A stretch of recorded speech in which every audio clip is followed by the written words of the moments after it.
And welcome everybody, it's the Red Leaf Retrocast, the newest episode, and we have a special guest. A returning Kevin has been spotted. How's 115 episodes, and you're back for another.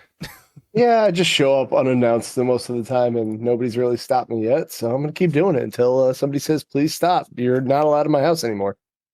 How is the new house, by the way? I hate being a homeowner. Make it stop, please. Everything needs fixing all the time, and when you just fixed it, something else pops up, and I just want to crawl in my little corner in the basement and die. So there's that. Not die, but this is the only thing in the house I ask for. Every room can be done by the wife. Decorate however you want. I don't care how many pillows go on a bed, even though there's no human way to sit on the bed now. Fine, whatever. I just want my little corner. That's all I ask. All I need in life. You have a game room, right? I have a game basement. A game basement? Oh, you don't even get the get above ground? No. Because when we first moved in here, she said that. She was like, "Oh, why don't you we have a spare bedroom? Why not use them?" Like, because when a baby comes along, guess who's got to move? Me. No, I'm not doing it twice. So I'm planning ahead. Yeah, set up that basement all nice. You exactly. Never have to get rid of it. And I'm gonna hide down here all the time one day. Hide. Yep. Like, oh man, there's a leak in the furnace. I gotta go by. Oh my god. Smart. I'm a smart planner. Well, Joey, you're here too, from the Houston, where it's very hot, I hear. So very, very hot. It's a shame it's like 62 here all week. Yeah. Nice chill in the air. Yeah, I need a nice little light sweater in the middle of June. A cardigan, maybe? The lows are 76 in the middle of the night, but that's not helping when today is 99, tomorrow's 99. Oh, not breaking 100. Tuesday's 95, 100 on Friday and Saturday and Sunday. So, holy fuck. Get it Friday. Oh, damn it. Why did I look at the temperature? Now I'm sad. I'd rather still sweat than freeze to death any day. I love it. I don't know. From someone who's lived in both climates, I'll take the cold. Nope. I work outside sometimes. Fuck that. I just hate the snow, so I just don't want to be anywhere near snow. Well, you see, global warming has only made it where it snows like twice a year. Cool. Love it. Honestly, fine. Let's keep it going, Yeah, but then my snowboarding, I can't. They got fake snow now. It's wild. Well, it doesn't really stay. It freezes. Fine. Well, I tried to help you. Colin, you're from a hotel. Why? I went up to Blue Mountain for an anime convention for the weekend, and it's called YetiCon. Oh, okay, I know that one. You went to Blue Mountain, and it's not winter and snow? Correct. Ah. They got stuff to do. Weird. Got like downhill coasters and pools and restaurants. Lots and lots of restaurants. In some cases, live music. Is there a Fogo de Chao? I don't know. Never mind. I haven't looked. I've never heard of that. Never mind. It's fine. What the hell's Fogo de Chao? It's like a South Park joke. Oh, I haven't watched South Park in so long. I'm out of the loop. Okay. Same. Yeah, that's the thing. I've been out of the loop on a lot of things because same for gaming, because work is absolutely destroying me right now. Oh. I mean, for one thing, after I came back from Florida, I had to deal with the fallout of a big windstorm that knocked a bunch of people's trees and branches over. So that meant we had to go nose to the grindstone picking up yard waste. See, I just don't understand why people just don't have kids do all that. Cheap labor. You have to have the kids first. And kids aren't cheap, dude. Yeah. They're expensive. Kids aren't cheap. Come on. You don't. You pay them like $5 to mow your lawn. Just have them pick up some tree branches and shit. My buddy did that with splitting wood. For the food and clothes, and then they want to go to school, and then you have to pay for gas, and they want to do activities. I mean, they're expensive and messy. And liabilities. Doctors and dentists. I don't know about that. I don't think you need to do half those things you said. Okay, well, I believe you. That's fine. There's no way to prove me wrong. Yeah. No way. Kevin, your theme pick today. What is it? Why? It was a weird theme because actually I got into many a debate once in my life about the N64. And yes, everyone says even on this very podcast. everywhere. And it's actually one of the many reasons I've taken like a Twitter break recently, because people just take it as a personal attack when you don't like the thing they like. And I'm just like, like, side tangent. Listen, there's other reactions in life other than top shelf. But anyway, and everyone always tells me, you say there's no good games on N64. First of all, that's wrong, because every system has good games, even the 3DO. Yay, woo! No, he said it. He said it. No, I don't know what it is, and it hasn't been discovered yet, but it's probably some unreleased game. My point is, it's Gex. Gex is acceptable.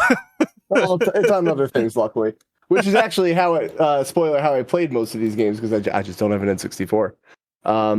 But it's a system you don't like, but good games from it. I forget what the exact words I used for it. The exact words you used were "love the game on this bad console."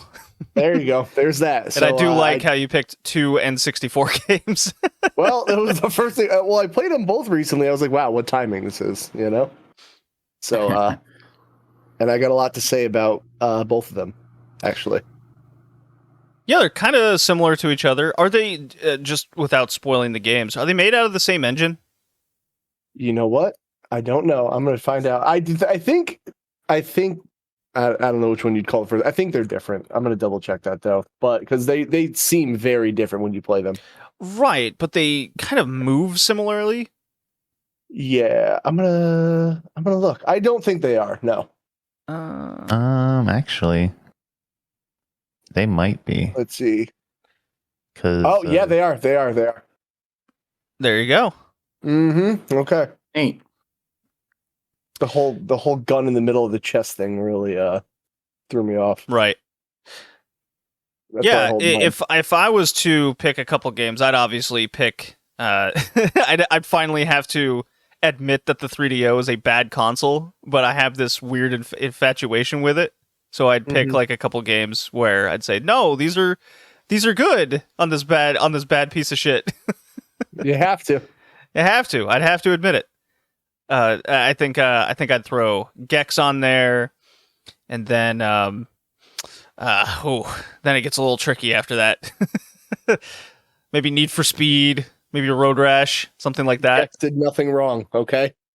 Gex did nothing wrong. Other than existing, but Gex did nothing wrong. I wish the sequels came on there. But anyways, that would be mine. Joey, Colin, you got some similar examples? No, they I don't. don't know. Probably anything on 64. Hey, see, I'm not alone. It's the dumbest controller ever, and I'll get into that later because I was having issues even on my emulator with these games because of how stupid the N64 controller is. That goes into reasons I don't like the system anymore, but nobody wants to listen to me. Fine. Maybe the Game Gear version of Double Dragon? Oh, the Game Gear. Yeah, that's incredibly overrated. I hate the Game Gear. Is it overrated? I think it's very appropriately rated. I don't. Anytime I see or hear conversation about the Game Gear, it's always, "Oh, it's great. It just had bad battery life." I was like, "Well, just get a Genesis." they're Master System. It was essentially just a portable Master System. When I was a kid, I loved it, but we also had to go through 6 batteries every 2 hours. Right, because it just destroyed batteries. Wasn't very mobile. It is handheld. It is not portable.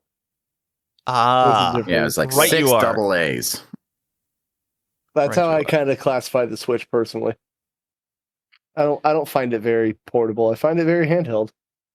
I take the Switch to a lot of places. I find it perfectly great. Yeah, I have mine with me here in Collingwood. Too bulky for me to carry. Mine just collects dust underneath my TV. Oh wow! Oh wow! See, sounds like my Xbox 360. Well, that's many Xbox consoles, but anyways, haha. I actually finally bit the bullet and bought a 256 gig SD card for my Switch. I found like 2 old camera ones. Like one was 32, another was I think 64. So I went, you know what? I'm tired of this shit. I saw one on sale on Amazon for like $15. I was like, I'll get that. So I spent Friday afternoon just transferring between these like 3 SD cards and the console memory to this one 256 gig SD card and I go, oh, look, I still have like 180 gigs left. I can finally buy some digital games and put them on this thing. What were you rocking before 256 gigs? A 32 and a 64 separately. Oh, no. All right. Well, that's an idea. The fact I lasted this long and not needing to get a bigger one is quite remarkable. It is impressive. But once I got to the point where I had to start like deleting games and moving between data points or storage devices just so I could like play triangle strategy, then it becomes all right. I gotta get it. I gotta solve this thing. As someone who's a proponent for the digital future because physical games are a myth, the whole Xbox Series S thing, really cool to have an all digital console with only 512 gigs internal. I don't know what the hell they were thinking on that. Number one, but man, it's getting to the point now where it's like you can store anything not made for the Series X and S on the external and play it that way.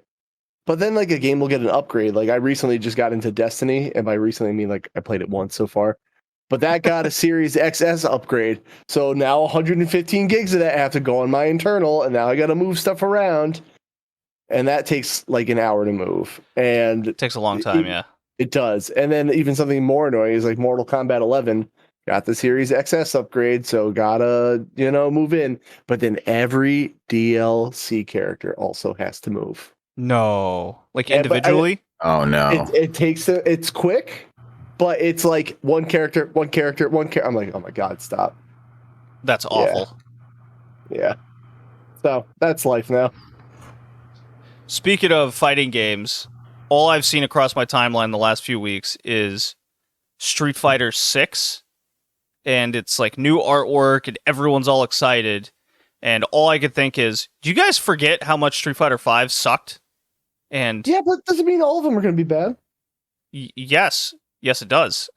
No. Why would it be different? Because it's one entry that was bad.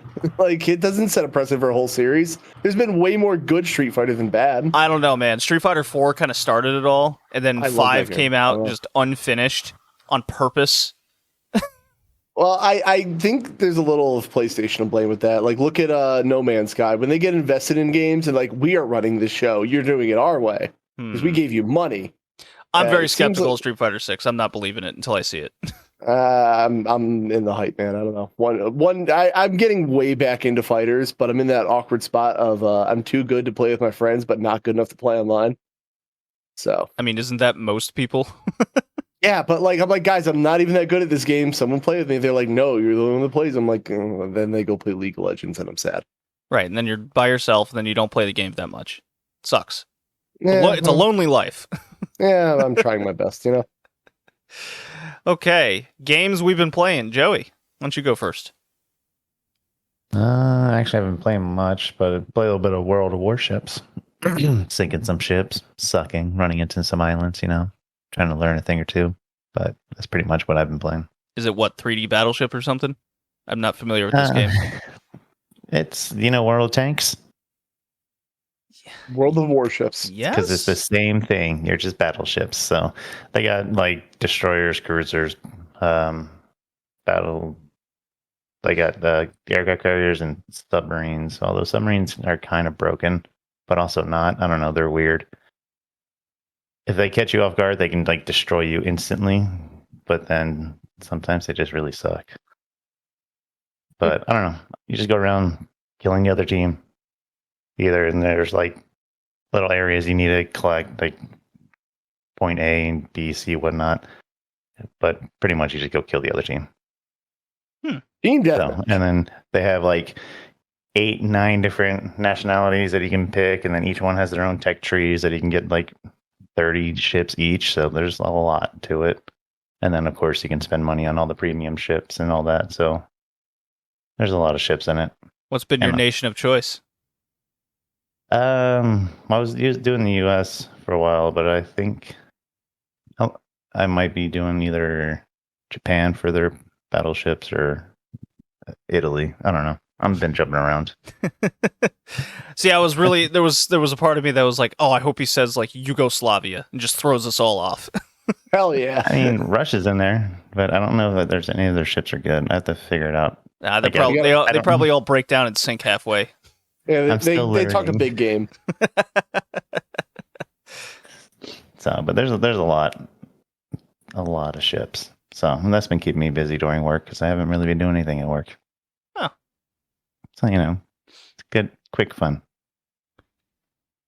Kevin, how about you go next? See, it's weird because I just did our podcast recording yesterday, so I have to think about like, did I say this before? Did I not? Why don't you give your podcast a little pluggy? Front of Me Fire podcast. We recently just had our 100th episode, literally yesterday, and it went up today. I wore an Eevee onesie, and it was hot down here. So if you want to see that, it's available on YouTube, and then anywhere else you can listen to podcasts with your ear holes. So I'm going to work backwards a little bit. So this morning while I worked out, then I came down here, dabbled with some stuff, so we started recording. I played a little bit of Zombies Ate My Neighbors on a service called Antstream. Have you ever heard of this? I have not. So Antstream, as the name implies, is a game streaming service that's completely free if you want it to be. You don't have to pay anything. They do like little gems. It costs like 30 gems to play a game. You watch an ad, you get 50 gems. So like what I've done is actually while playing D&D, I just hit the button over and over and I have like 3,000 queued up. But it has a load of arcade games and a couple console games from like the 80s, 90s era. So I started playing Zombies Ate My Neighbors, which has both the Mega Drive version and the Super Nintendo version on there. I hate the Mega Drive version of that game. Does not have enough buttons for that game to work. So I went and played the Super Nintendo version. That game's still great. Dabble around with little Baseball Stars too. I have no idea what I'm doing. I don't feel like maybe because I didn't grow up with SNK that much, but Baseball Stars does not seem like a game I'd want to play in an arcade. I feel like I want to sit down and actually play that game. And then I was dabbling in a little game called I just Black clicked Widow. on it and like a music thing came up for Antstream. Yeah. Yep. It's like, well, it took me by surprise. There you go. Mortal Black Kombat Widow, Classic, Pac-Man, Earthworm Jim, Galaga. There's a big library. In fact, over 1,000 retro games. Yes. I will say that whoever is running this thing is a joy. I'm going to find a list of Antstream games. I had to look it up because like they have the games listed in like letter order on the thing, but like it's not super alphabetical. So here's a list I dropped in the RLR Discord there if you want to look at all the games. Okay. But Black Widow's kind of like Robotron, very vector graphics. It almost looks like that game Tempest a little bit. So there's fun stuff to mess with here, and I know it's streaming games. It sounds like it'd have a lot of input lag. Honestly, I think it works better than like Game Pass Cloud. Whoever's running this thing, it feels very natural. But you could also play it on your phone. You could play it with a controller. Obviously, don't be a psychopath.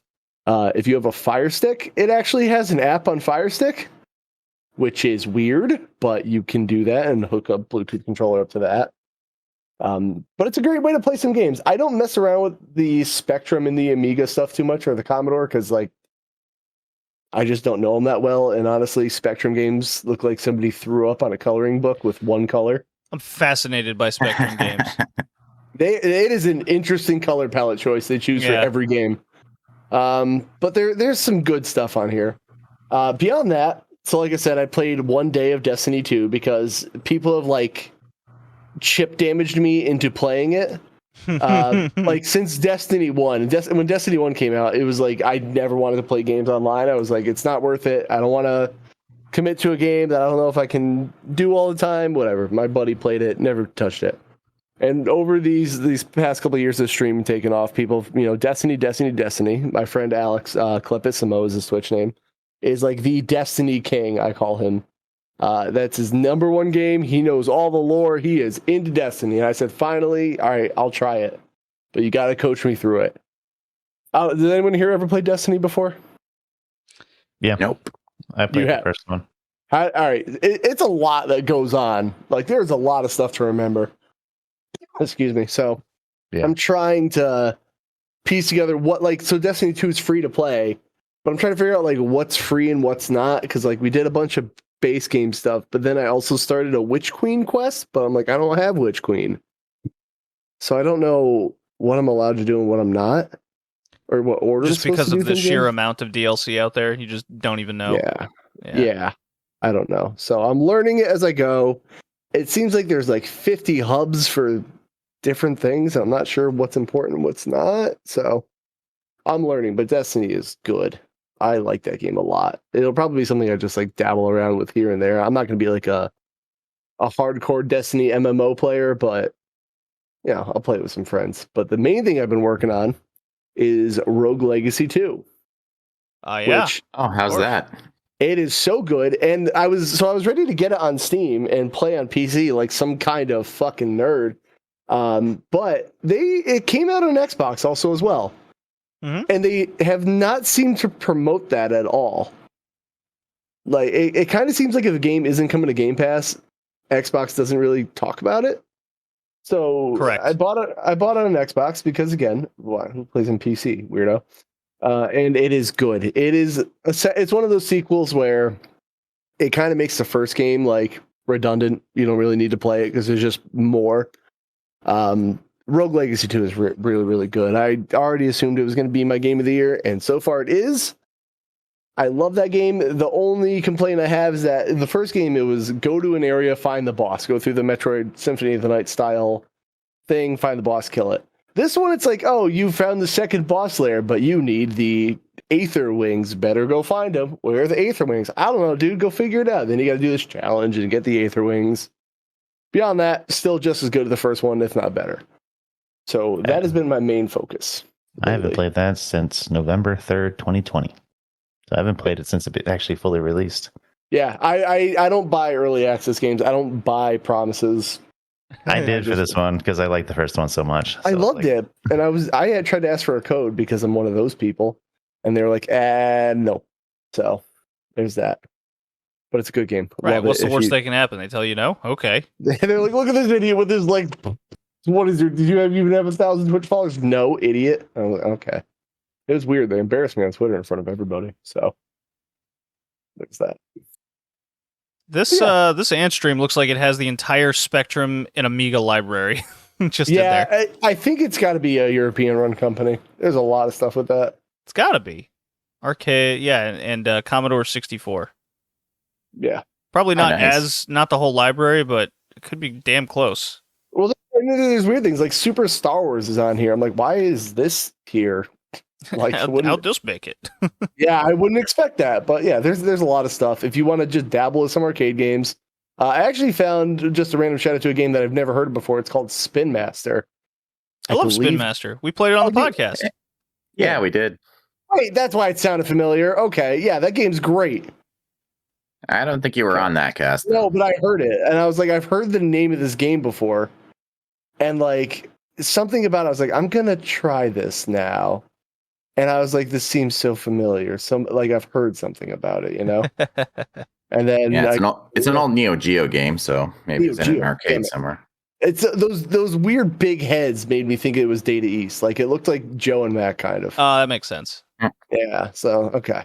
Well, now it's okay. Something in my brain was drawing me to it, so now I guess I understand why. So there you go. Yeah, good game. Great game. Cool.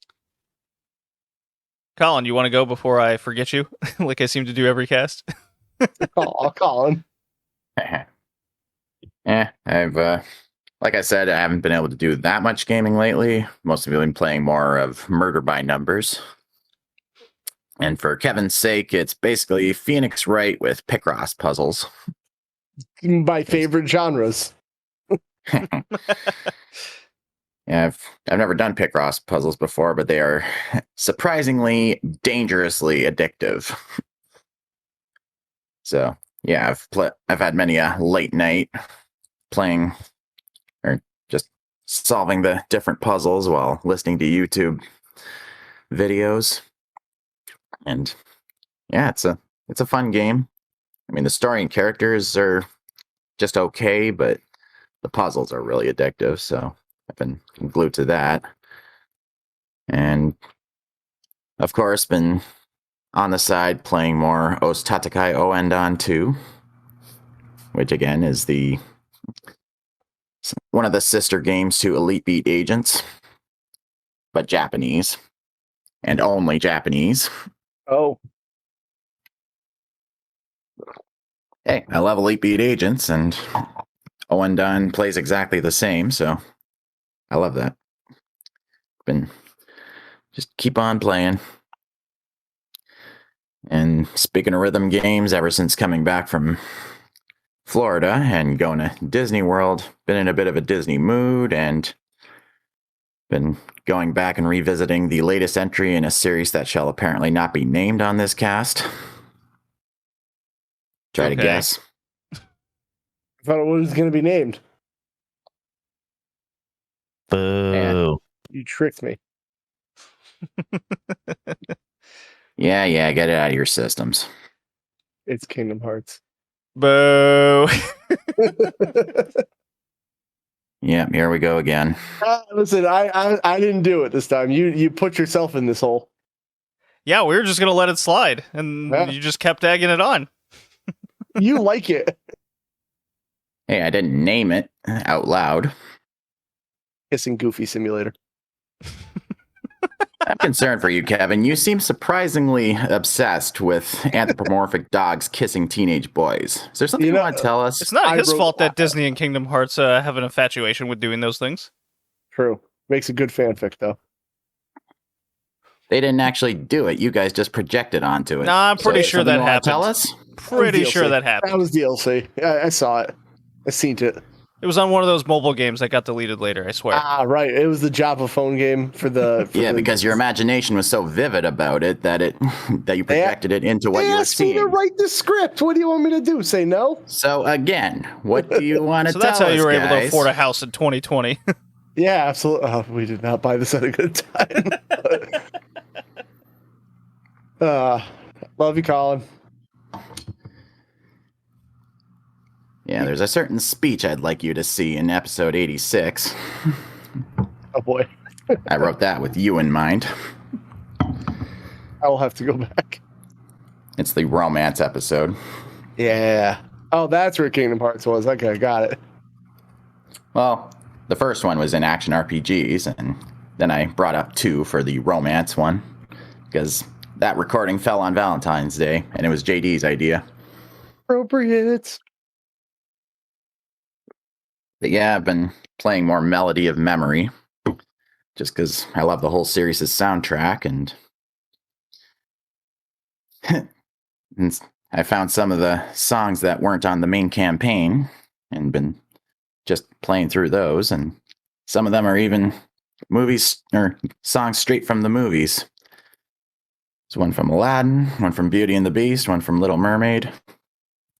Just going back, revisiting my childhood, feeling like a kid again.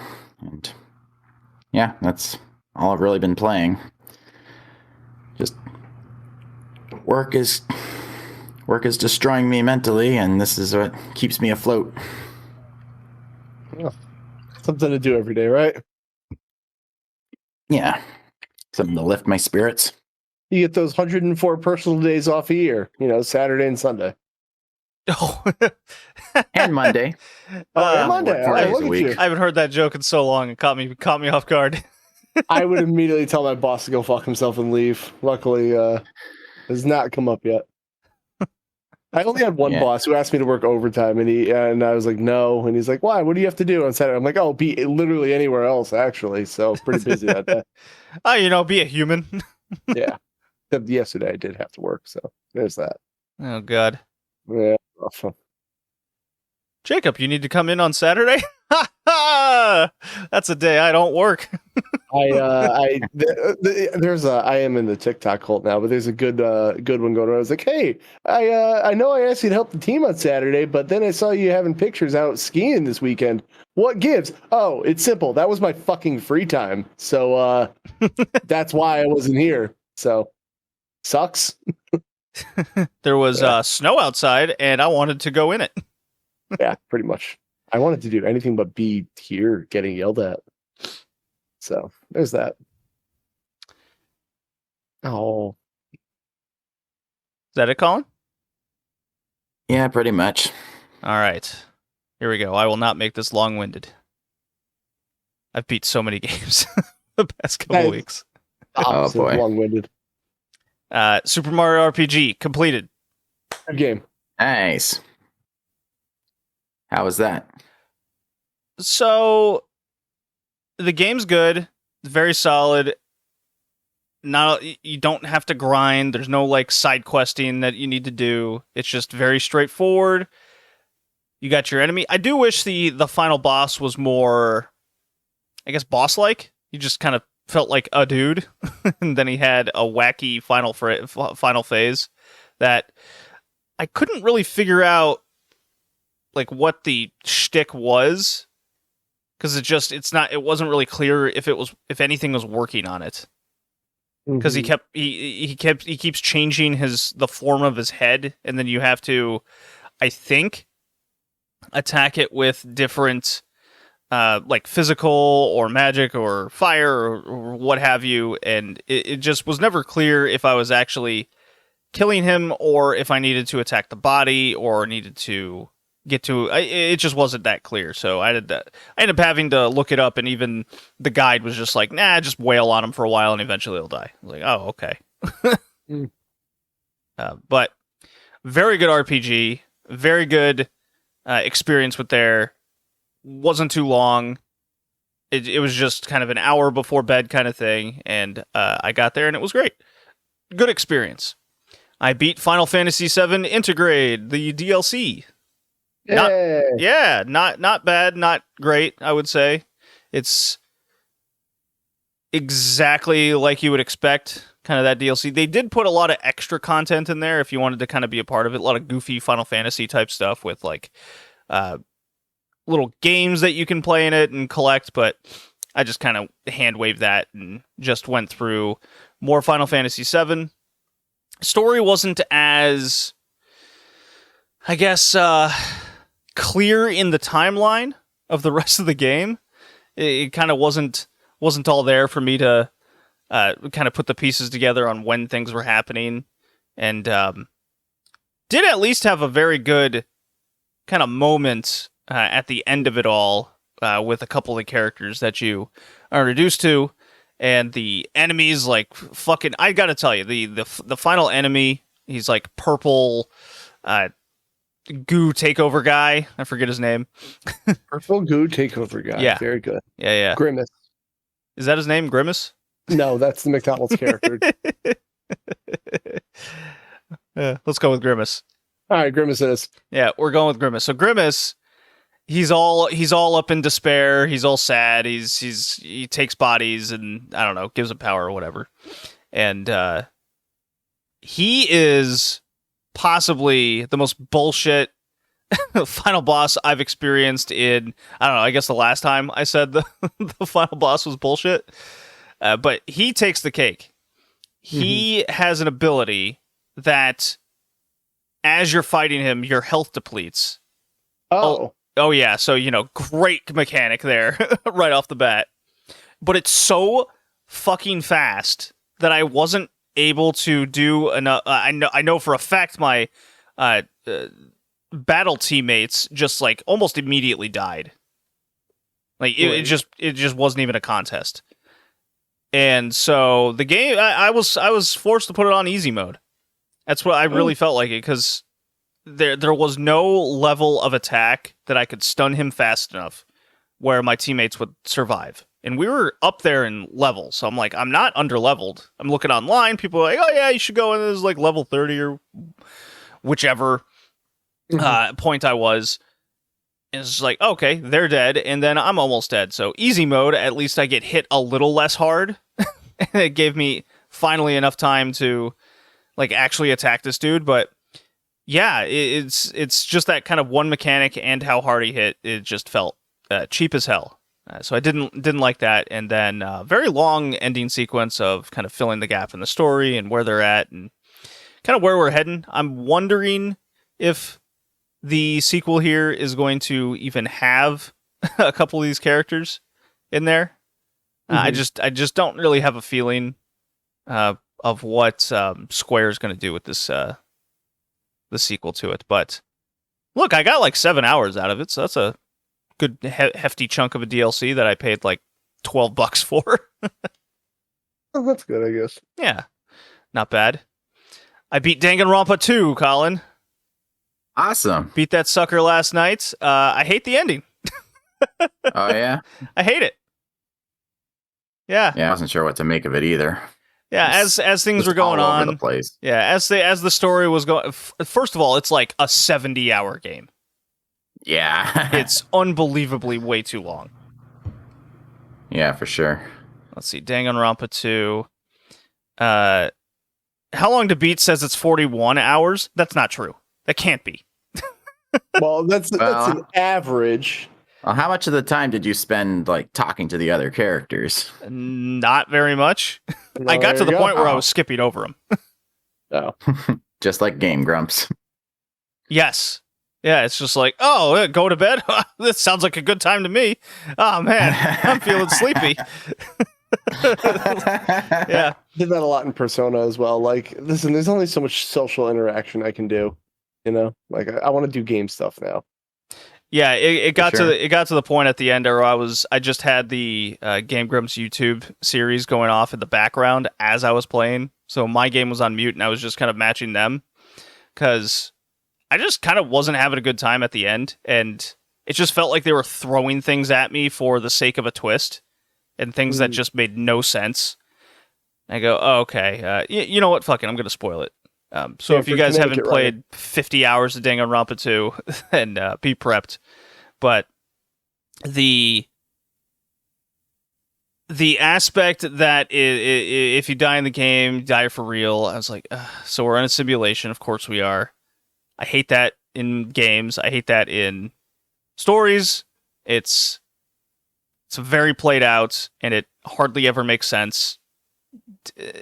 I kind of figured out that they were in some sort of rehab, and I thought that was a good twist, that these were the disciples of despair from Junko in the first game. That was cool. I like that as a twist. That was a good part of the storytelling, is how they all got there and everything that surrounded it. I was like, why can't they just be actual people on this island and they died? You don't have to make this convoluted story out of everything.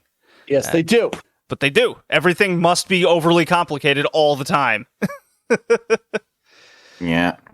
Yeah, and it was such a whacked out ending where you don't know if you don't see them like come out of the simulation. It just has your three characters from the first game kind of go, I guess they're just going to stay on this island. You know, so I was kind of, I'm really put down. Unless I guess Game Grumps play the third game in like 3 years, maybe I'll give it a try. But I don't own the third game. I don't have any current ambition to buy it. Well, quick tip: the real continuation of the story from 2 is actually in the anime Danganronpa 3, because the game is Danganronpa V3, and that plot, so far as I can tell, has no connection to the second game or the first game. Makes me not want to play it further. So if you're gonna get the continuation of the story, you gotta watch 3, the anime. And on top of that, there's the Ultra Despair Girls game. Although that's not a murder mystery, that's like over-the-shoulder shooter, like Resident Evil 4. Oh, God. Yeah, I'm going to pass. Good. Definitely going to pass. Yeah. Up to you. Although the Ultra Despair Girls is kind of interesting to play because of how overly dark it can get even for Danganronpa. Because at some points it gets pretty fucking crazy. I mean, at one point, they saw the head off a corpse to activate a retinal scanner. I was already dead, so that's fine. Right? Yeah, but even for Danganronpa, that's pretty fucked up. I encourage more of things like that. Let's take it up a notch here. And then I started Horizon Forbidden West, and I won't go into detail of that because I think I'm 20-something% through the game. I heard a lot of negativity surrounding the game, but Honestly, I don't see it. It's exactly like the first game. It has a similar plot line. It's very... Yeah, it has a lot of continuity to it. Aloy is in... she's getting a little frustrated at her journey, and I understand. So, and the gameplay is very... I like the gameplay. It's very much like Zero Dawn. It tweaks some more mechanics. There is a weapon in it that's absolutely, unfortunately, useless, despite it being designed pretty cool. But that's probably the biggest issue I have with it, is there's one weapon. It's called like a canister rope caster. And it's like you're firing off like elemental sacks onto your enemies, and then you have to use an arrow to shoot it. The issue is, and where it glitches out, is if it's on a moving target, you'll just, even if it looks like you hit it, it'll never activate. It'll never explode. It'll just kind of hang out there. That's bullshit. Right. So it's meant to be used as a stealth weapon. The issue with that is once you make it go boom, your cover's blown.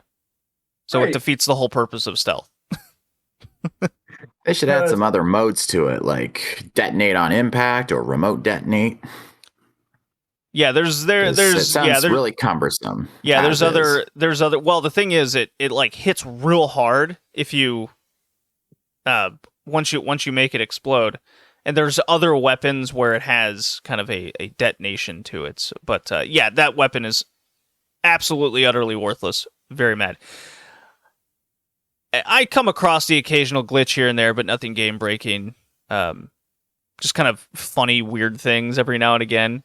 The one I came across yesterday was I was at an outpost, talked to a dude, and then when the cutscene was over, I moved the camera slightly left, and the game went to like 360p. Oh no. I was like, what? That's weird. Why is it all blurry? But the frame rate didn't decrease or anything, so I moved it further left. Oh, it cleared up. I'm like, all right, I'll look right now. And it got to that same spot and went 360p again. And then when I got further right, it disappeared. So I'm like, what is with this one like spot where after this cutscene it goes? So like, I got curious. I'm starting to move around a bit. If I'm anywhere within this like diagonal looking from this outpost, so I can move away from the outpost in that same diagonal form or closer, if I'm looking in this one direction, specifically, the game goes 360p.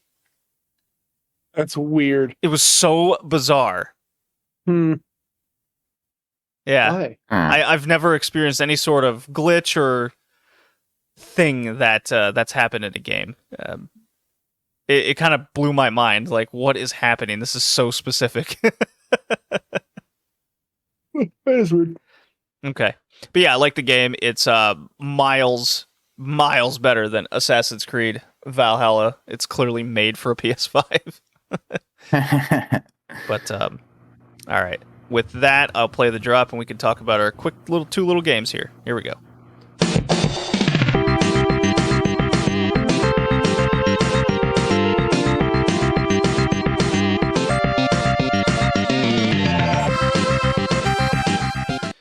Okay, Kevin, take us through your two games. Who made them, when they come out, the whole shtick. You know the drill.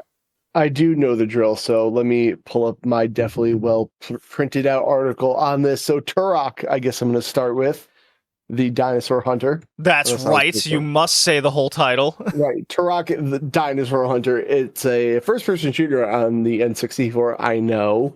It's hard. It was developed by Iguana Entertainment and published by Acclaim, which I only knew before this for like Mortal Kombat at the time. So like to see them make a first-person shooter for N64 was weird. It's apparently also on Windows. Didn't they also do NBA Jam? They did. Acclaim and Midway were kind of the same thing. I can't remember who owned who. That's probably somewhere out there. But apparently, did you know Turok was also a comic book series, by the way? No? I did after I looked it up online. Yeah, I was in an antique shop and they had a comic of this, and that was weird.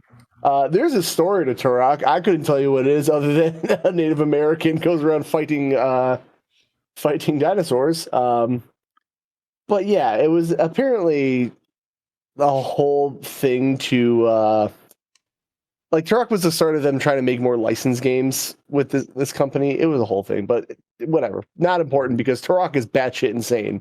It is just dumb. All right, I got to start with the controls. My brain's going everywhere. So you hold the N64. Quick interruption. I got to go check out of my hotel right now, so I'll be back in about 10 or 15 minutes. Got it. Okay. Hopefully you're back in time. Yes, don't get kicked out. The house cleaning comes in and just fuck this laptop. Like, so anyway, if you hold the N64 controller like the best way you can, it's usually left hand on the analog stick, right? We get that, and then you walk with the C buttons, which is weird. Yes, I believe the only other game I could think of that did that is Kirby 64. I played Kirby with a D-pad. How'd you do that? No, oh, you're saying C buttons. My bad. Yes, the C buttons. The analog stick is your look around button. Yeah, bizarre. And it also snaps back to the center, so you can't like hold it, which is just the weirdest thing. So yeah, that's how I played it back in the day. I actually played this on the Switch because it got a re-release that nobody was asking for. Which was weird, but this game it's essentially, I was going to say brings you back to the shooters of old, but it is the shooter of old. But before shooter campaigns were linear, walk through the hallway and shoot everything in your way, it was big sprawling levels. You have to find these collectibles to unlock a gate to go to another level. Yes, giant triangles on mountainsides. Right. And I'm going to be honest with you, I hate when games like do that. Like I beat a level, it's like, but you didn't find all my triangles. So I cheated, and I put in an unlock all levels cheat, and I just played the levels in order from there. Oh my god, I did the same thing. I hate when games do that. Like, why? Why do you have to make me go back and find every little dumb thing because you decided that? It's padding, it's dumb. So I played the game that way. Full disclosure for me, I cheated so much playing these two games. I put on big head mode, I put on infinite life, I put on infinite ammo, I went full on god mode throughout both these things. I got the full on cheater experience. Yeah, I when I was a kid, me and my brothers used to just put in the cheat codes and do like the boss rush like play all 4 bosses in a row with all the weapons because, why would I play the normal way? Big head, like T-Rex monstrosities with cyber and cybernetics and laser guns. Fantastic. It is a real fun game. I've never played a Turok sequel at all. But this one, a lot of weird first-person platforming, which is super awkward. I couldn't tell you the story of this game if I tried. I'm actually reading it right now, and I don't need, let's see. Player assumes the control of, I'm not going to pronounce that, Turok, a native time-traveling warrior. The mantle of Turok is passed down every generation to the eldest male. Each Turok is charged with protecting the barrier between Earth and the Lost Land. So you have played Turok 2, Kevin? No, I haven't. Yes, you have. Back in 2017. 2007. Oh, we did, didn't we? Yeah, we sure did. You have forgotten. I did. I hated it. It was so unmemorable. I don't know why. That one wasn't as fun as this one. That was on episode 5. Way back. Give me a second. I got to look up Turok 2 gameplay. I'm going to have like a aneurysm, I think. Oh, yeah, this one's ugly. I hate this one. It's like you're going to have an epiphany. Yeah, I don't like. All right, Turok 2 sucked. That's right. Yeah, Turok 1, maybe it could be the nostalgia talking. I don't know. I forgot we've done that. Oh, jeez. Okay. Listen, the story's batshit. It's just a fun first-person shooter running through. He also holds up the Turok things like Link when he gets a rock. Oh, so that was funny. But it's good. You like alien weapons, you like very non-linear levels, and you like seeing only about 5 feet in front of your face. This is the game for you, because man, is it foggy here. It is. And if you like shooting dinosaurs and then randomly Humvees, this is the game for you. why is there just there's randomly dinosaurs and there's randomly humans? Like, oh, well, it says where is it? A primitive world where time has no meaning. So I guess that explains that. Listen, Turok yes, that is their insane. reason, so they could put in aliens in this game too. Yeah, there's dinosaurs, aliens, and humans. It's like you're playing Alien versus Predator versus Jurassic Park all at once. It's a good game. I like it. But I've never really gotten too far in other Turoks. I did buy the PS3 reboot, and I want to try it, no matter how awkward it is. So, I'm not sure that. How'd you guys like Turok? Joey, what'd you think? Well, I played it on an emulator for 64, so I hated I'm sure it. you had no problems. Yeah. So I went in there without changing the controller at all, playing on Bad an move. Xbox controller.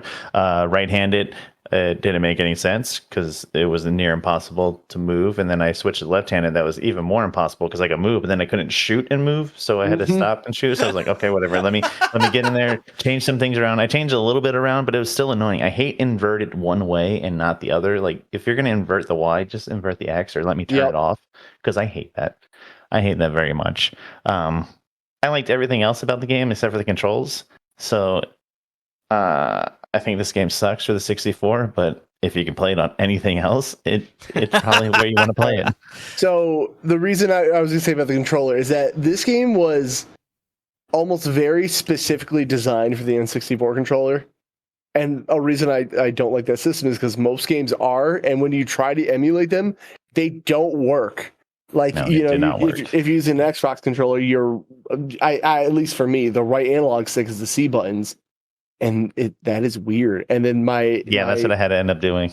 Right, my right index finger is like my normal shoot button on an Xbox controller, but no, the Z button is. So like now my left hand, the left trigger, it's so weird. It's the reason I can't handle the system a lot. I think if I fine-tune the controller more, it might be nice, but jump and shoot are both on the left button and trigger. I was like, this is stupid. My right trigger is useless. So yeah, it's weird. I did play it on Switch, like I said, and it's much better. They've fine-tuned the controls for that. So if you're gonna play it on Switch, it's also on like everything else, I think now. So let's see. It is on Switch, PlayStation 4, various Windows, Xbox One. I can play it on my Windows. Sick, dude. Yeah. All right. Yeah, it's in your interactive Tesla passenger side. Yeah, I like that. Maybe that'll be a thing one of these days. I feel like there's a Game Boy Color version, which I can't imagine is that good. Maybe for Turok 2. Yes. So, okay, this game came out in 1997. I was asking myself, is this still acceptable for them to be figuring out 3D controls for a shooter type game? Mm-hmm. And the only one off the top of my head I can think of, the only ones would be GoldenEye, which I believe came out a couple years later, and Medal of Honor, which also came out a couple years later. Yeah, it did. And they still had their issues with controls. So I don't think it's how should I phrase this? In the concept of at the time, you kind of have to accept it, you know? Mm-hmm. You can't, I mean, you could still say these controls are awkward and everything, but hey, they still work and they function. But then for our purpose of going back and playing it, I think it's very acceptable to say, this is ass. Listen, it's really not bad if you play on something modern. Because they've done the control work and they've made it work. Like if you're playing it on a 360, wow, a Switch or an Xbox One, like it plays like any first-person shooter now. I promise. Right. And so that does the purpose of a remake remaster where you've improved a glaring issue with the past game, and that's absolutely acceptable. You should do that. Mm-hmm. GoldenEye came out in 97 as well. Just did about it? Okay. 5 months after Turok. Enough time to fix it. Yeah, I guess not. No. Yeah, No, because then GoldenEye's like they kind of set the standard for the controls. Because Medal of Honor had weird issues with still needing to use, I believe it was the R1 and L1 buttons to kind of look around and do those kinds of things. Even the Spyro games did that, but that was the day. That was the days before the double analog. So people had their own like ideas on how to kind of work around just one thing to turn. And luckily, we've evolved as a people from this, and there's that. So, I tell you what, I wasn't expecting coming into Turok Dinosaur Hunter. Was it the aliens, the humans, or the dinosaurs? Well, it was definitely the aliens. I was not expecting aliens in my dinosaur hunting game, which, by the way, didn't feel like I was hunting many dinosaurs. No, there was a very small number of dinosaurs in this game versus everything else. And the major aspect was the weird mechanics where I was platforming and solving shit. Okay. It's like, hey, we want a weird N64 Tomb Raider, but with aliens and dinosaurs. Yeah. Because there was multiple times I go, okay, I guess that's the direction I go. And I'm supposed to do these like precision platforming in first person. You know, always a good combination. Yes. But it's like, no, you have to jump across this cliff the perception looks like it's way too far, and then you jump and you kind of make it no issue, but the depth perception in this game is so wacky. Yep. So it's very weird. First person platforming never goes well. Unless I don't even know. Did anyone play Mirror's Edge? I don't know how well it works in that game. I can't remember, at least. I tried it once. Yeah, that does a weird cinematic type platforming where you kind of run into things. Yeah. And I'd have to replay that game, but it does work pretty well. Right. So yeah, but it was designed around that also. So I don't know. Not Doom. Sorry. Turok has a lot of weird first-person platform segments. A lot of weird where do I go kind of things. And again, if you don't put in that cheat code to just get to the end of the level, call it a day, this game can take you a while because you're going to be getting lost a lot. At least I did. I'm going to have to check out this Turok Valiant comic. Yeah, I don't know. I've only seen them in like an antique shop randomly, which is a weird spot for them. But hey, try it. Okay. Yeah. Now, like graphically and how smooth the gameplay was, like in all of the kind of high-end spec aspects, this game was phenomenal for its time. Yes. I was very surprised. So it's really just the other aspects of gaming where it's like, oh, the actual playing part. Oh, that's frustrating. Difficulty, that's frustrating. Yeah. I hate actually playing this game, but you know what? It's just fun, man. I would definitely rather play the dinosaur kind of Resident Evil games that are on the PlayStation. Dino Crisis? Yes. Oh, I wouldn't go that far. I'd rather play those. Yeah, they still have the Resident Evil stink to me. Well, you're not a Resident Evil guy. I am from 4 onwards, thank you. Are you excited for the remake? For the remastered make? It's a mixed question because like I haven't had time to miss Resident Evil 4. Like it's been everywhere all the time, so it's like it's true. Yeah, so but then we were looking at it yesterday. I'm like, it does look really good. It's just I think it's going to be in one of those like when it's on a good sale games for me. So that'll be an eventual thing. Okay. So, but I like Resident Evil 2 remake. So what is going on? Colin's back. You're on hotel Wi-Fi, Colin. What'd you expect? No, he's on his phone now, I think. Oh, jeez. So I'm sure his audio will be right. Oh, rigged up. Kind of good. Yeah. I rigged up my laptop and my microphone. I'm still in my car, but I'm going off my laptop's battery. Oh, okay. And still using my mobile hotspot. Did you like Turok Dinosaur Hunter, Colin? As a matter of fact, did. Oh yeah, no. Sorry for all the noise. Fucking traffic. Yes. Are you driving? Did you hear that? Did you hear that motorbike just now? No. No, Oh. other people are around me. Oh my God, be safe. The life-risking podcast episode. Hey, I used to be a pilot. This kind of multitasking is peanuts. Or small potatoes. Ooh, did they get peanuts on the flight? Oh, here's an interesting Maybe. part in the wiki. At the time of Turok, Dinosaur Hunter, Acclaim Entertainment was in financial jeopardy. The company was a major business publisher, but the company's sales suffered as it was slow to migrate from older game systems like the Genesis and Super Nintendo to next-gen platforms. The company lost $222 million in 1996 due to sales falling to $162 million compared to the $567 million the previous year. Oh my God! Jesus. In the first quarter of fiscal 97, the company lost another $19 million. It laid off 100 of its 950 workers.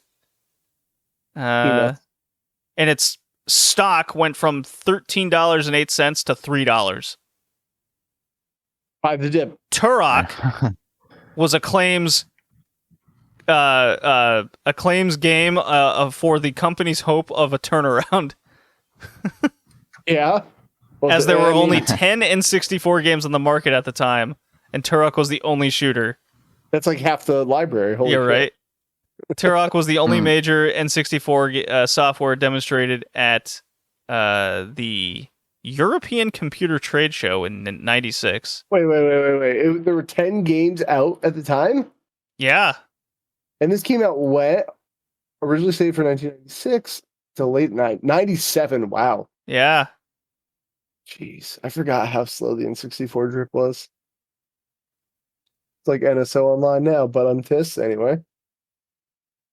So 222 million in 1996 is about 420 million today. Oh, so double. Maybe up 415, somewhere around there. Love inflation. Analysts figured that selling 1 million copies of Turok could bring Acclaim as much as $45 million. Okay. Did it? It did do that, didn't it? Hey, well, they made sequels. So I guess it worked out kind of well. Kind of well. Well enough to warrant 1, 2, 3, I guess Rage Wars 4, the reboot. Enough. And the mobile. I'd have to look onto this, but money planned for marketing Turok was contingent on the... Oh, okay. So in order to properly market Turok, they needed strong sales from Magic the Gathering Battle Mage. Wow, this company was in dire straits. They're like, okay, this game needs to do well so we can market the game that we need to sell well. Uh-oh. Yeah. Okay. Well, that's a strategy for sure. Man, oh man. So, yeah. All right then. The game was $130 in Australia at the time. $80 in the US, £70 in the UK. So this was like the original like modern game. I mean, you did get content at like what they measured for content at the time. Like it's a pretty beefy game. The only thing I think it could have used was some multiplayer, but none of that here. Wow. So what a fascinating story. That Acclaim is a weird company. March 4th on the release date was dubbed Turok Tuesday by Toys R Us. Well, only to be topped by Mortal Monday, I guess. Wow. Both Acclaim. The stock increased alone $6.50 on Turok's release day. Whoa, $6, dude. Hey, it's better than WWE stock right now. Oh my God, that company's on fire. But anyway. Well, it's business as usual. I passed Turok. Yes, I also passed Turok, but with the caveat of play on not an N64, not being a hater. It's just draw distance controls and everything. I agree. Well, since it's 64, I'm going to fail it. Oh! So what if you played on a modern thing? Don't listen. I will pass it on anything else, but I'm failing it on the 64 because that's what the version we're playing it on. Well, no. You know what? I changed my mind. I'm going with Joey on this one. Turok sucks. It fails. Colin. Call it I want to get my thoughts out first. Okay. Oh, yeah. Oh, shit. We didn't do that. So, like I was saying before, I was pressed for time and energy due to work, so I ended up buying and playing the PS4 remaster. Ooh. And from the looks of it, it looks about the same as what Turok was on the N64. Although since I had another joystick to use, that may have ended up making things easier. And from what I could see, the game was pretty ahead of its time in a lot of ways. I mean, there's first-person platforming, high-speed traversal, wall climbing, not having to reload. Kind of reminds me of Doom Eternal in that way. Very good. I kind of like that the view tilts when you turn while running. I mean, it really adds to the feeling of speed.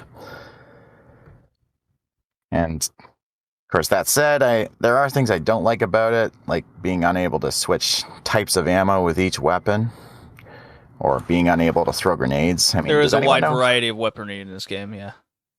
I mean, does anyone here know how to throw the grenades? No. Because I couldn't figure it out. Not at all. Huh. I mean, I had infinite health, so I never bothered. Yeah. Oh, you cheated that hard. I didn't realize you cheated that hard. Oh, dude, as soon as I couldn't figure something out immediately, I'm like, well, I'm not doing that. Yeah, fair. Yeah, I get there's only so many buttons on the N64 controller, but it's still kind of annoying. And I do remember being really confused about the setting of the game, being time of dinosaurs, and yet you have access to modern and futuristic weaponry. Mm-hmm. It wasn't until I saw story blurbs online saying that time has no meaning that it kind of began to make sense. Right. Kind of reminds me of the time compression from Final Fantasy VIII. Oh, yeah. Okay. And it is super weird seeing Turok's character model in-game compared to the box art. I guess that's the N64's graphical capabilities for you. Telling you, could play it on anything else, man. It is night and day. Or fog and day. Yeah. I didn't find the environments all that memorable, at least compared to the other game we're covering. Mm-hmm. But and the weapon selection didn't seem all that extensive to me, at least to begin with. But then once I got the rapid fire shotgun and the minigun, my respect for the game instantly rose, as well as the explosive arrows. Those are always fun. The blue explosion, as all explosions are. So, but all that being said, I passed this game. Well, good. Okay. So if you're curious, Turok goes for about $12 on the N64, and the game takes about 8 hours to beat. Yes. Okay. Good. Cool beans. Our last game. Kevin?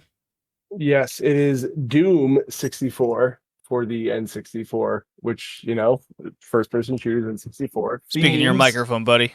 Oh, am I not? Oh, There you go. I moved slightly. My apologies. But it's Doom 64 for the N64, which, again, I did not play on the N64 because I'm not a psycho. I played this actually on the Xbox Series S because Game Pass and Microsoft owns everything. So the confusion for me was that this was a remake of Doom in the new engine. Oh my God, me too. Yeah, no, it's a brand new game. It is a spin-off game from the Doom series after Final Doom, which I also didn't know was a spin-off. Okay, we're not crazy, Kevin, because when we were discussing this, I thought it was a remake. Nope, it's just bad naming. Joey, did you already know this and you just didn't did you think it was a sequel or a remaster of the original? Did you think that? I honestly had no idea, but playing it felt like it was a remake. Okay. It just felt like it was an updated Doom just for the 64. If you call that an upgrade. Negative. But don't worry, you could play this on Windows, Switch, PlayStation 4, Xbox One, or the Stadia. Am I right? Yeah. Who doesn't have a Stadia here? Come on. Well, yeah. So there's that. So it's a brand new Doom game. Pretty much all the monsters look grosser and more detailed. A lot more focus on demonic enemies as opposed to human soldiers or zombie demon soldiers, whatever you want to call them. Very good game. The map still sucks. Most of the same weapons are there. There is one new weapon that when you pick it up, it literally says, "What the fuck is this?" I think it's called the Unmaker, spelled weird because 2000 metal. That showed up in Maykr. Yeah. Yeah, that showed up in Doom Eternal too. Oh yes, it did, but it looked bad with N64. But I do remember it. From that. Yeah, this could have been another thing that could have used some kind of multiplayer. But overall, the game was good. Oh, I didn't say it was made by Midway, so it was by your original, not the original developer, because it did that. Oh yeah, I thought Midway just published it. My bad. So yeah, no, this is all new from Midway. It's such a good game. I've actually just recently beat this too. The last boss fight is bullshit. I just want to throw that out there. Hey, final boss bullshit shittery. Because I'm in the TikTok cult now, I actually have a video of me beating the boss, both of us dying at the same time, but the game counted it, and that's good enough for me. Oh no! So there's that. But it's if you've played Doom, just to keep this one short, if you've played Doom 1 and 2, you'll love Doom 64. It's almost the same. I would argue it's one of my favorite Doom games now, which is weird. Not better than Doom 2. Don't get crazy. I mean, on console, it's one of the better Doom games I've ever played. Yes. At least from the retro perspective, not counting something like Eternal or whatever with its crazy platforming mechanics. But controls were way better than Turok. Very good. I'll just simply never get used to just a gun in the middle of the camera, and then you just kind of weirdly aim in a direction. Comes out of your chest. Simple. Yeah, right. Yeah, that's how you hold all guns. And then the game definitely felt like an upgraded, smoother experience than the Super Nintendo Doom that we played. Obviously, better graphics, better color palette, that kind of deal. So in that aspect, I was like, okay, this is way better. It's just kind of, I remember of the era of N64, Saturn, PlayStation, everything was being established as next gen, and Doom 64 didn't give me that next gen feeling like at all. And lo and behold, that was a major critique of the game at the time, where it's just like, we're ready for the next iteration of technology, and this is still kind of in this pre-rendered wobbly, like because the enemies didn't like move. It was almost looking at paper, kind of moving left and right. It was still stuck in that era. Yeah, it didn't. Honestly, didn't feel like it was that much of an upgrade from the original Dooms. So I thought it was just kind of like a port that they changed up. Right. Just like it didn't feel like an N64 game for being on the N64. Minus the shitty controls. Right. Minus the shitty controls, of course. This is a weirdly long game, too. 28 levels and 4 secret. Yeah, it takes you like 8 hours to beat this, too. But I got pretty... You know me and my first-person shooter kind of love-hate deal, mostly hate. I get bored of these kinds of games easily, so I very quickly turned on big heads, infinite ammo, infinite life, and then I just rolled, baby, and then I had a lot more fun, and then I got bored again quickly. So, yeah, I can't speak of the difficulty, but I know I'd be bad at it, so I won't critique that part. Like I said, it's very similar to Doom 1 and 2. So, yeah, it plays the exact same way, really. Yeah. So to keep it short, you know what it is better than? What's that? Doom on the 3DO. Yeah, well, it's that's a pretty low bar. That's I didn't have to change into super small windows or anything, or when I approached a wall, the game would break. Fair. So in that aspect, Doom 64, great success. Okay. I don't have really anything else to say over Doom 64. I don't know. It's simple. It's an easy answer for me. Easy pass. It was a little dark for me on my emulator, but other than that, yeah, I'm also going to pass it. I actually could play this one with an Xbox controller. and it wasn't too painful. I played the Switch version. Ooh. Hey, Was it better? I didn't really have a frame of reference, so I think the graphics are a little cleaner. But yeah, not much more to say. Like you guys said, not much more to say that you can't say about Doom 1 and 2. It's the Doom action we all know and love, just with the slight graphics upgrade. One thing I really didn't like about the game is the soundtrack, because it's just all atmospheric. yeah, More than it was anything quieter. else.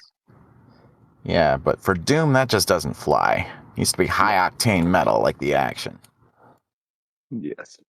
So, But the shotgun sounds are satisfyingly punchy, which is an absolute must for these games. All right, let me ask this then. I assume we all passed Doom 64. Yes? absolutely. Correct. Yes. Okay. Does it still pass if you're an N64 collector and the game is $40 loose cart? No, there's so many other ways to No. play it. Yeah, pick it up on anything else that actually is better than a 64. That's even without Yeah. saying emulation, just legal ways to buy it. You can only get it for like $6 on Switch, so Yeah. you're better off getting that version.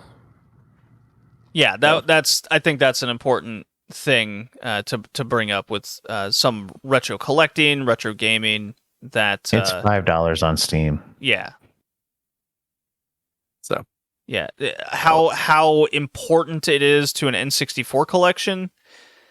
I lean it's not. I save games like Diddy Kong Racing for that kind of label, personally. Yeah. Yeah, but not So. Doom 64. But yeah, we all do pass it. very Okay. good. Our two games were Turok Dinosaur Hunter and Doom 64, both on the N64, not on the 3DO.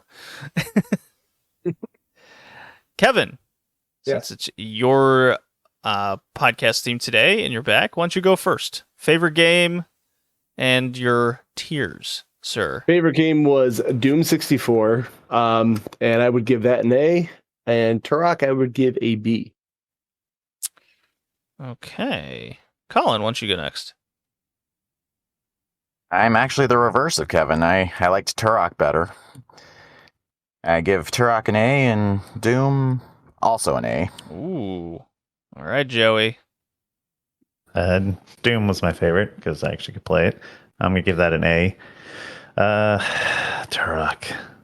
64 version gets a D. Everything else gets an A. So I guess it averages out to a B.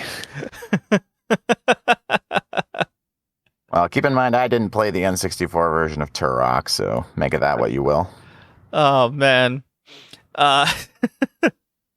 This is going to sound like really strange, but never been a Doom guy. And Turok was so wacky that I liked it, but I'm also giving it a D. Ooh. And then I'm giving Doom 64 a B, but it doesn't matter because everyone else gave it an A. So what does that make Turok? A D grade now? I'm sticking with B. We got an A, B, and 2 Ds. I guess A, B, and 2D. I guess a C. C? Yes. Yeah, Yeah. we'll go with C. Say B. But Yeah. Nah, we're going C. It's decided. You can't just delete that now. Sold. So, All right, Colin, you have the next theme pick. What is it? It is Rage Against the Machines. oh, Games where the enemies are all robots Hell yeah. or AI. Very excited. Okay, Kevin, thanks for coming back for the podcast. absolutely. Actually, great timing because apparently my brother and his wife just decided to randomly show up. So, Yeah, so bet you like these shorter podcasts now these days too. works easier. Very good. All right. All right. All right, everybody. That was episode 115. See you next time. Bye. Bye now.